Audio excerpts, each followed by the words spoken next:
ಅವಳು ಅವನ ಕೆನ್ನೆಗೆ ಹೊಡೆದಿದ್ದಾಳೆ, ನಮ್ಮ ಕೃಷ್ಣನ್ ಕೆನ್ನೆಗೆ ಹೊಡೆದಿದ್ದಾಳನ್ನ ಅವಳು. ಈಗಲೂ ನೀನು ಅವಳ ಪರಾನೇ ನಿಂತ್ಕೊಂಡು ಮಾತಾಡ್ತೀಯಾ? ನಾನು ಯಾರ ಪರಾನೂ ಇಲ್ಲ ಯಶು. ಓ ಹೌದಾ? ಹಾಗಾದ್ರೆ ನೀನು ಮಾಡಿದ್ದೇನು? ನಮ್ಮ ಮನೆ ಅಸ್ತಿತ್ವಕ್ಕೆ ಹೊಡೆತ ಬೀಳ್ತಾ ಇದೆ, ನೀನು ನೋಡಿದ್ರೆ ಅವಳನ್ನೇ ಸಮರ್ಥಿಸ್ಕೊಂಡು ಮಾತಾಡ್ತಿದೀಯಲ್ಲ. ಅಣ್ಣ ನನ್ನ ಕಡೆ ನೋಡು. ಹೇಳು ಯಶು. ಕೃಷ್ಣ ಯಾರು? ನಿನ್ನ ಮಗ ಅಣ್ಣ. ನಿನಗಿವತ್ತು ಅವನ ಮೇಲೆ ಕೋಪ ಇರ್ಬೋದು, ಮಾತಾಡಿಸ್ತಾ ಇರ್ಬೋದು, ಆದ್ರೆ ಚಿಕ್ಕ ವಯಸ್ಸಲ್ಲಿ ನಿನ್ನ ಹೆಗಲ್ ಮೇಲೆ ಹೊತ್ಕೊಂಡು ಅವನನ್ನ ಆಡಿಸಿ ಬೆಳೆಸಿದ್ಯಾ ಅಣ್ಣ. ನಿನ್ನೆ ಮೊನ್ನೆ ಬಂದವಳಿಗೋಸ್ಕರ ನಮ್ಮ ಮಗನ ಬಿಟ್ಕೊಟ್ಬಿಡ್ತೀಯ ಅಣ್ಣ? ಓ, ಕುಟುಂಬ ಕುಟುಂಬ ಅಂತ ಹೇಳ್ತೀಯಲ್ಲ, ನಮ್ಮ ಕುಟುಂಬ ಅಂತ ಹೇಳ್ತೀಯಲ್ಲ, ನಮ್ಮ ಕುಟುಂಬಕ್ಕೆ ನೀನ್ ಕೊಡೋ ಬೆಲೆ ಇಷ್ಟೇನಾ ಅಣ್ಣ? ಕಲ್ಯಾಣಿನೂ ನಮ್ಮ ಕುಟುಂಬದ ಒಬ್ಬಳು ಸದಸ್ಯಳು, ಅದನ್ನು ಮರಿಬೇಡ ಯಶು. ಯಾವ ಕ್ಷಣದಲ್ಲಿ ನನ್ನ ಮಗ ಅವಳು ಕುತ್ತಿಗೆಗೆ 3 ಗಂಟೆ ಹಾಕಿದ್ನೋ ಆ ಕ್ಷಣದಿಂದ ಅವಳು ಸೂರ್ಯಪ್ರಕಾಶ್ ಕುಟುಂಬದ ಒಬ್ಬಳು ಸದಸ್ಯೆ, ಈ ಮನೆ ಸೊಸೆ. ನಿನ್ಗದು ಅರ್ಥ ಆಗಬೇಕು. ಅವಳನ್ನು ಹೊರಗಡೆ ಥರ ನೋಡಬೇಡ ನೀನು.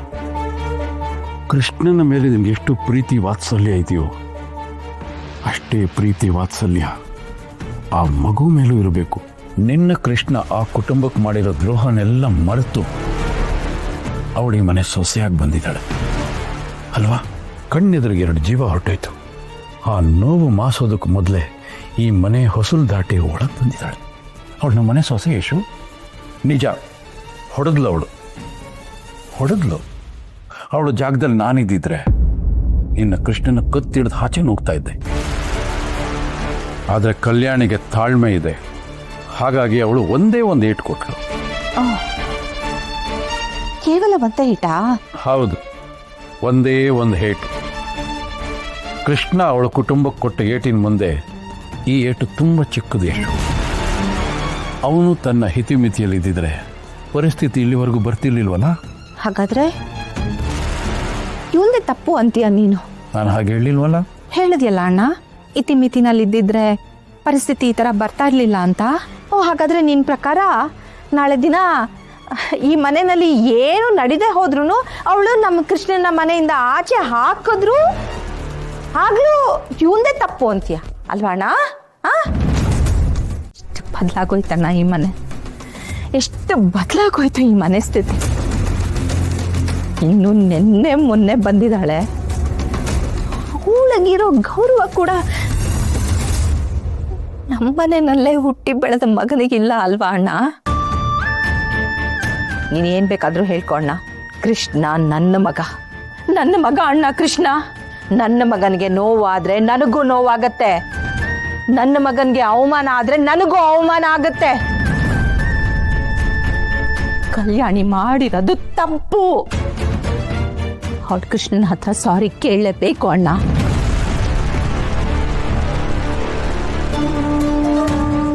ನಾನು ಹಾಗೆಲ್ಲ ಕಲ್ಯಾಣಿ ಹತ್ರ ಕ್ಷಮೆ ಕೇಳು ಅಂತ ಹೇಳಕ್ಕಾಗಲ್ಲ ಯಶು, ಅದು ತಪ್ಪಾಗುತ್ತೆ. ಹೌದಾ?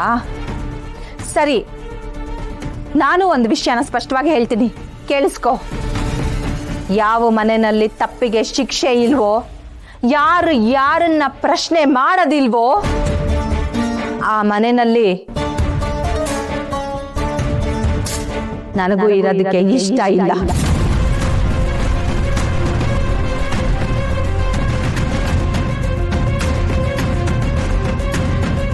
ಯಶು, ಅಣ್ಣ ಒಂದು ನಿಮಿಷ ನೀನು ಯೋಚನೆ ಮಾಡೋಣ.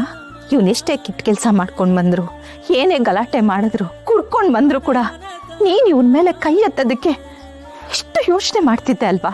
ಕೈ ಎತ್ತತ್ತೀಯ ಅವನ ಮೇಲೆ? ಈ ಕೃಷ್ಣನ ನಾನು ಮಗುವಿಂದ ಸಾಕಿದ್ದೀನಣ್ಣ, ಬೆಳೆಸಿದ್ದೀನಿ. ಇವನ ಹತ್ರ ಒಂಚೂರು ಜೋರಾಗಿ ಮಾತಾಡ್ಬೇಕು ಅಂದ್ರು ನಾನು ಎಷ್ಟು ಯೋಚನೆ ಮಾಡ್ತೀನಿ.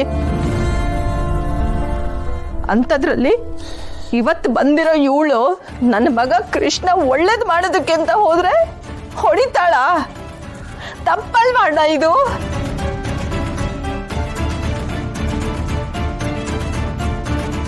ಇದು ನನ್ನ ಸುಖಕ್ಕೋಸ್ಕರ ನಾನು ಕೇಳ್ತಾ ಇಲ್ಲ, ನಮ್ಮ ಕುಟುಂಬದ ಬಗ್ಗೆ ಯೋಚನೆ ಮಾಡಿ ನಾನು ಹೇಳ್ತಾ ಇದ್ದೀನಿ ಅಣ್ಣ.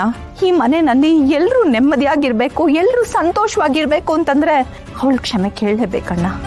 ಇಲ್ಲ ಅಂದ್ರೆ ಎಲ್ಲರ ಮನಸ್ಸಲ್ಲೂ ಕಹಿ ಅನ್ನೋದು ಹಾಗೆ ಉಳ್ಕೊಂಡ್ಬಿಡುತ್ತೆ ಅಣ್ಣ. ಅತ್ತೆ ಹೇಳ್ತೀರ ಸರಿ ಇದೆ. ಯಾರೋ ಒಬ್ರು ಸೋತ್ರೇನೆ ಇದೆಲ್ಲ ಸರಿ ಹೋಗೋದು. ಈಗೋ ತೋರಿಸ್ತಾ ಕೂತ್ಕೊಂಡ್ರೆ ಸಂಬಂಧಗಳು ಇನ್ನೂ ಹಾಳಾಗ್ತವೆ. ಅವಳಿಗೆ ಕ್ಷಮೆ ಕೇಳಕ್ಕೆ ಮುಜುಗರ ಆದರೆ ಅವಳ ಪರವಾಗಿ ನಾ ಕ್ಷಮೆ ಕೇಳ್ತೀನಿ ಅತ್ತೆ.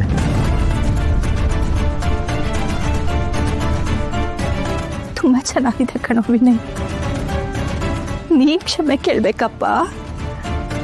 ಬೇಡಪ್ಪ ಬೇಡ. ಅದೇನೋ ಹೇಳ್ತಾರಲ್ಲ, ಕೋತಿ ತಾನು ಮೊಸರು ತಿಂದ್ಬಿಟ್ಟು ಮೇಕೆ ಬಾಯಿಗೆ ಹೋಗಿ ಮೆತ್ತದಂತೆ. ಹಾಗೆ ನೀನು ಹೆಂಡತಿ ಮಾಡಿದ ತಪ್ಪಿಗೆ ಕ್ಷಮೆ ಕೇಳ್ತೀಯಪ್ಪ. ಬೇಡ ವಿನಯ್, ತಪ್ಪು ಮಾಡಿರೋದು ನಿನ್ನ ಹೆಂಡತಿ, ಅವಳೇ ಕ್ಷಮೆ ಕೇಳಬೇಕು.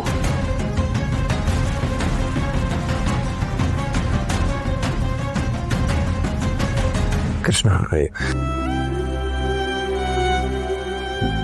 ನಿಜವಾಗ್ಲೂ ಸಾರಿ ಕಣೋ. ಹೇ, ಏನೋ ಇದೆಲ್ಲ. ಒಂದು ನಿಮಿಷ.